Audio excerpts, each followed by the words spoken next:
உடல் முழுதும் இரத்த காயங்களுடன் மிதந்து கொண்டு இன்னும் சில நாட்களில் செத்து மடிய போகும் இந்த அடிமையை வருகின்ற லாபத்திற்கு கொடுத்து விடுவதுதான் புத்திசாலித்தனம் என்று நினைத்து அபூபக்கர் சித்தீக் ரலியல்லாஹு அன்ஹு அவர்களுக்கு 5 திர்ஹத்திற்கு பிலால் ரலியல்லாஹு அன்ஹு அவர்களை விற்பனை செய்கிறார்.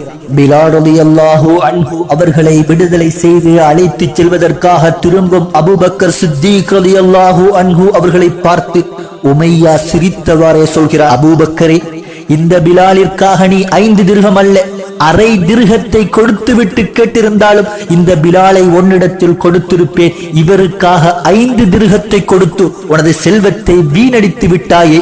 அபூபக்கர் சித்தீக் ரலியல்லாஹு அன்ஹு அவர்கள் அந்த உமையாவை பார்த்து சொல்கிறார்கள், உமையா, இந்த பிலாலிற்காக நீ 5 திர்ஹம் அல்ல, 1000 திர்ஹத்தை கேட்டிருந்தாலும் கொடுத்து விட்டு இந்த பிலாலை நான் அழைத்து சென்றுதான் ஆகியிருப்பேன்.